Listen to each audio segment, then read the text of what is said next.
The blizzard had raged for 6 cycles now, turning the northern wastes of Kaya 7 into a white hell. Alpha Vexter trudged through snow that reached his chest plates, his 4 powerful legs driving forward against winds that would have shattered lesser beings. His pack followed behind, their thermal signatures barely visible through his helmet's display. His cubs were missing. To youngling Kairothi, barely past their first molt, had wandered from the settlement during the brief calm between storms. That was 3 cycles ago. Vexter's instincts screamed that they were dead. Nothing survived these storms, not even fully grown Kairothi warriors with their armored hides and thermal regulation systems. Cubs, with their soft skin and underdeveloped organs, stood no chance, but he was Alpha. He would bring their bodies home, at least. The signal had been faint, almost lost in the electromagnetic chaos of the storm. A distress beacon, definitely Kairothi in origin, transmitting from somewhere in the glacial canyons. His pack had argued against the search. They are gone, Alpha, his second had said.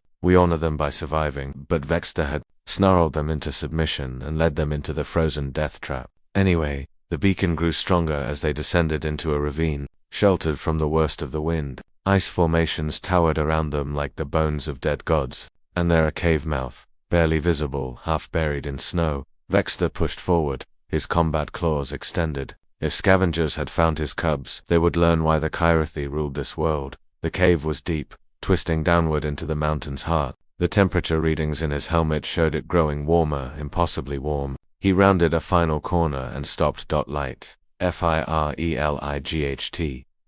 His pack bunched behind him, weapons ready. Fire meant technology. Technology meant one of the other species that shared Kaya Savon, the Neth, perhaps, or the Vol. Either way, if they had harmed his cubs, stay back, Vexter growled. Advancing alone, the chamber beyond opened into a natural cathedral of ice and stone. In its center, a human sat beside a chemical fire, feeding it careful measures of fuel. 2 Kairothi cubs lay curled against the human's body, covered in what looked like strips of torn clothing and thermal blankets. They were breathing. By the ancestors, they were alive. The human looked up. It was Malalix, according to the universal translator, that kicked in. Young for their species, with dark hair matted by sweat and ice. His face was haggard, skin showing signs of frostbite, but his eyes were alert. About time, the human said, his voice hoarse. Thought you guys would never track the beacon. Vexter's mind struggled to process what he was seeing. You kept them alive? Yeah, well, Alex shifted, careful not to disturb the cubs. Couldn't really leave them to die, could I? The Alpha moved closer, his combat systems automatically scanning the situation. The cubs were stable cold, malnourished, but stable. The human had constructed a sophisticated shelter using ice blocks as windbreaks, positioned to trap heat from the fire. Thermal blankets, clearly from his own emergency kit, wrapped the chemical heat packs expensive, vital for survival had been opened and placed around them. How long? Vexter demanded. Found them on the first day. They'd fallen into a crevasse, couldn't climb out with those little claws. Alex coughed, and Vexter noticed blood on his lips. Internal injuries, probably from the same fall. Took me 6 hours to rig a rope system and get them up, and you stayed. Storm came in before we could make it back to the settlement. Had to find shelter. The human gestured weakly around the cave. This was it. Been keeping the fire going, rationing supplies. Jennifer, my partner back at base, she's probably losing her mind right now. Vexter knelt beside the cubs. They stirred at his presence, making small chirping sounds. Alive, warm, one nuzzled against his armor plating. You used your own supplies, Vexter said slowly. Your heat packs, your rations, they're kids, Alex said, as if that explained everything. Besides, I'm bigger, can handle the cold better. This was objectively false. Humans were notoriously fragile in extreme temperatures. The translator must be malfunctioning.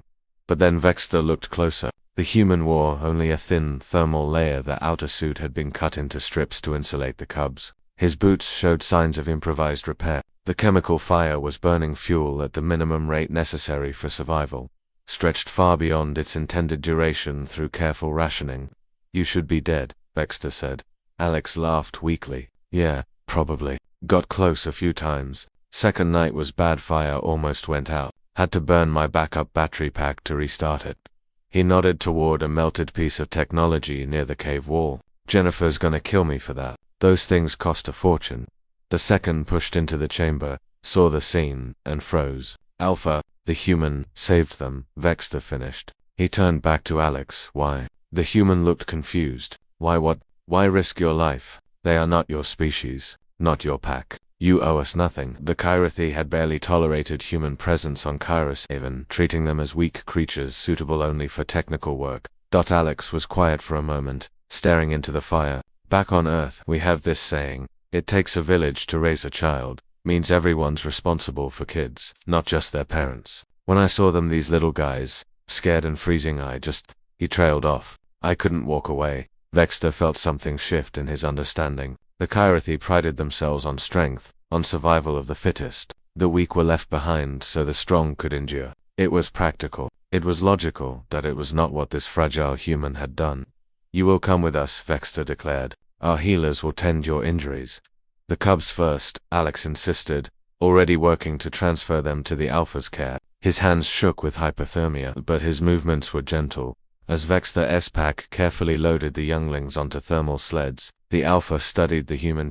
According to every tactical assessment, Alex should have saved himself, should have left the cubs and fought through the storm alone, maximizing his own survival chances. Instead, he had stayed, had given everything to keep them alive. You are weak, Vexter said finally. Your species is small, fragile. You cannot survive our climate, cannot match our strength.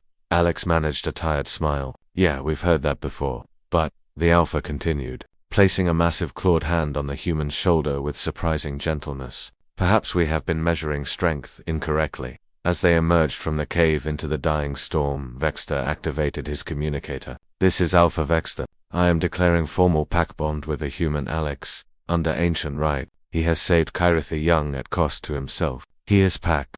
The radio exploded with shocked responses, but Vexter ignored them. Behind him, his warriors carried the cubs and supported the injured human through the snow.